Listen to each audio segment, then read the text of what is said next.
किताब का नाम है कहे कबीर दीवाना, ओशो के शब्द हैं और आप ये सुनना। वो कहते हैं कि एक मित्र मेरे पास आए और उन्होंने कहा कि मेरी पत्नी मर गई है, तो वो ठीक स्थान पर स्वर्ग इत्यादि कहीं पहुंच गई या नहीं। मैंने पूछा तुम्हें उसकी क्या फिक्र पड़ी है? पहुंच ही गई होगी, क्योंकि सभी लोग मरते हैं तो स्वर्गीय हो जाते हैं, नरक तो कोई जाता दिखाई पड़ता नहीं, क्योंकि जो भी मरा उसी को हम कहते हैं स्वर्गीय हो गया। राजनीतिक के नेता तक मरकर स्वर्गीय हो जाते हैं, तो बाकी का तो कहना ही क्या। नरक तो कोई जाता मालूम नहीं पड़ता, तुम घबराओ मत, पहुंच ही गई होगी। उसने कहा नहीं, जरा मुझे अब आपसे क्या छिपाना।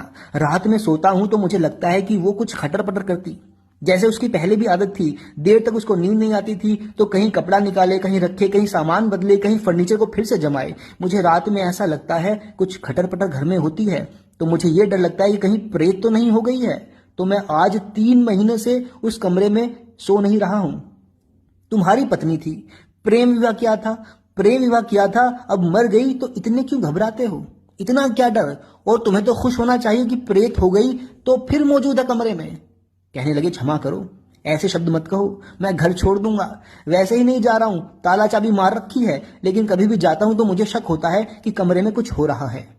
जिनको तुमने अपना माना, अगर तुम आत्मा होकर उनके पास आओगे तो वे घर छोड़ देंगे।